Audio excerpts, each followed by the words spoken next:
I don't know why they do it, but everybody tells you to go get invoices from this supplier, to go get Ungated in this brand, whether it be Nike or a beauty brand. It's the number one reason you're gonna fail in 2026. You're gonna start selling on Amazon, you're gonna get gated lead after gated lead, you're gonna try to get ungated, you're gonna spend a bunch of money, and it's not gonna work. I promise you, when I started selling on Amazon, I went through the same thing. Everything was gated, and I had two choices. I could either go through that route, or I told myself, hey, I need to start looking in areas that I am allowed to sell, instead of looking at the same places over and over again where I'm not allowed to sell. I present you my Ungating Blueprint for Canada. We're going to build repeatable systems so you don't get unmotivated. Because the reality is sourcing sucks when you hit gated lead after gated lead after gated lead. We need to get you looking at ungated leads. Even if it's not that many, I want you finding a purchasable lead at least every sourcing session. So we need a strategy around this. And this is where I present to you the idea of stop hunting products, start hunting sellers. While everybody else is going and looking for the good products and mining away with their pickaxe, just why don't you scout them? Find people that are close to you in reviews and close to you in location, and then just steal their best products. Sure, their storefront might not be flooded with great stuff. Certainly as new sellers, they're actually prone of getting bad stuff. But I'm going to teach you how to go in there and find the best products that they offer, and you can sell yourself. Just think about it. If someone has 5 reviews and you also have 5 reviews, in theory, they shouldn't have that much of an advantage. They shouldn't be selling brands that you're gated in because they started somewhere near you and they're at a place. And this doesn't mean you can't scout a little bit higher and a little bit more high review. The idea is we're letting them do the hard work, and we're just going to go in, cherry pick the best products that we're allowed to sell, and build our storefront like that. So the blueprint is broken down in 3 phases. We're going to go through every single one. First, we need a database where we need to store all these storefronts, right? Because I tell you, start hunting sellers. How do you do that? Don't worry, we're going to go over it. Then we need to apply filters to all these sellers so we look and only find the very best products that they offer. And then we're going to learn how to actually analyze those. So don't worry, we're going through all 3 in this video. So we're going to go and look at the template that I built for you guys that you guys are going to be able to download. But first, let's look at the phase 1 concept of building your database, where the whole idea is you need to go find a product listing that has a lot of sellers. And I'm going to give an example. And you want to navigate to the offer tab of Keepa. You're going to hide everything. And we only want to find the seller ID, the name, and the review count, because that's all we're going to use. We're essentially going to storefront stock off of a listing and only find the best storefronts without looking at their product. So let's get right into it. So here's the template. As you see, nothing crazy, nothing special. We have a few columns: seller ID, store name, review count, and then the main category could be very useful because if Sephora is having a 20% off sale, or Jean Coutu or Shoppers Drug Mart, well, you can now target your beauty category seller, even if they don't have a lot of reviews, and you can consistently update this to make sure your sourcing sessions are hyper efficient. And putting the day that you last sourced them is also very important, because it's not worth sourcing somebody if you sourced them a few days ago. You want to wait at least a week or 2 to allow them to send in new products and find new products. So again, you can cherry pick the very best. So again, how do you find these? I opened up an example here, Gugon. I'm not even allowed to sell this product. Whether you're allowed or not, it doesn't really matter. I used to be eligible to sell this product. Now I'm not. We are going to go and see the history of this listing. So you're probably going to see the Keepa graph like this. We want to click data. I want to go into offers. I want to include historical offers. I want them all, right? I want them all in the past 365 days. I want only prime sellers. And this is where we're going to configure column like I showed. We're going to hide everything. We're only going to put the ID, the name, and the review count lifetime.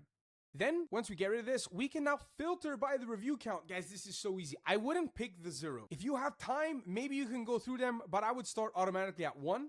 And this is where you can just copy paste all this information into your seller database.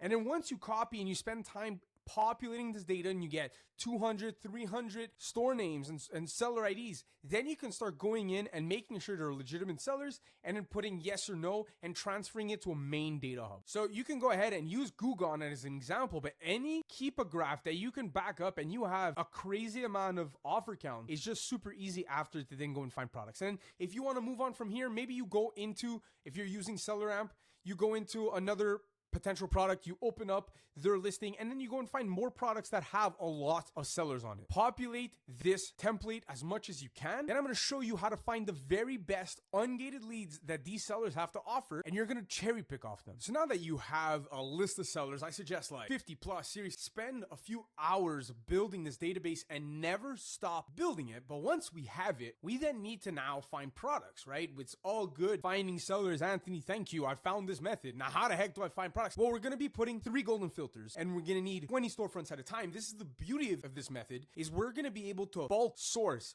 20 storefronts at a time. That means if you only have 50 storefronts, your sourcing session is going to go by very quick. And I'm not saying you're going to find a million products. I'm saying out of these 20 storefronts, you might find 1 or 2, but they're going to be the very best that you're going to find. With these 3 golden filters, we're going to scavenge these storefronts. So we're going to need keep a product finder. And don't worry guys, I'm going to show you everything in a few moments. But first, let's just talk about the filters. You're going to need a price floor of $25 plus. I don't like sourcing things less than that. Listen, is it possible? Can you make money? Absolutely, but I want to focus on things that are going to make me profit. So $25 minimum. I want price stability. And you're going to see it, max 30% drop in the past 90 days. That means I don't want the price to have dropped more than 30%. I want it stable. I don't want it fluctuating up and down. This is, again, cherry picking the very best products that they have to offer. And last but not least, we want low competition. We don't want more than 10 sellers. Heck, I'd actually even put that down maybe to 7, 6. Let's go do this together in Keep a Product Finder. I'm going to show you exactly how to apply these filters on 20 storefronts using the database and Keepa. So I have 3 tabs open. I have our database, I have Keep a Product Finder, and I have ChatGPT. So what I did is I selected 20 seller IDs. I went over to ChatGPT, I pasted them here, and I'm just going to put in the following format: ID, comma, space, ID, comma, space, ID, comma, space. I'm just going to copy the list, and now I can get rid of ChatGPT. We go down, Keep a Product Finder. We're going to go all the way down till we find the seller ID section, and we're going to paste that here. As you can see, that results 543 products. I'm not satisfied with that. I want to cut that down. This just includes every single product that these 20 sellers have. So we're going to go back up and we're going to apply those 3 golden filters. There's way more filters you can put, but those 3 can already give you a ton of good products. We want a minimum price of $25 of the buy box. And like I said over here, the 90-day drop percentage, we want to have it as a max of 30%. You can see this already dropped us down to 130 products. The last thing we're going to do is we're going to scroll down. We're going to find total offer count and we're going to max this at 7. So this is 67 products that we have that are cherry picked of the very best of those sellers that I selected before. The first thing I would do is I would filter by bought in the past 30 days. And we can see we don't have that many great listings here. And I might have to run this a few times to actually find a potential one. But again, these are products that were probably ungated in because these sellers have low reviews. I'm going to go up. I'm going to go select a couple of these. Then I'm also going to filter by the drop in the last 90 days. Those are the 2 main things I like to look at. And again, I'm just going to open up some products that I think could potentially be profitable and show you the result. So I opened up a few listings. We're going to go and see if we can get them for a profitable price. This was from the first list of 20 that I took. This is blind sourcing for you guys, so you guys can see the in action, how I read keeper graphs and everything. So everything always depends on the price, but first we want to make sure we are scouting stable keeper charts. And based off of our filters, we probably are. We see this sells very well and is at its very stable keeper chart. So if we can get this hat for $10, that would be fantastic. And we can see Bass Pro Shop is at $8.99. This is already a potential lead that I have found that everybody is able to sell if we're able to get it. This is a potential product. Now you have to get it in stock. Right now, I'm not going to go ahead and go see which stores are in stock, but this is a good product at $8.99 that if we sell on here, will be profitable at 53%. This is actually the first product that I clicked, but let's just go on to the next one.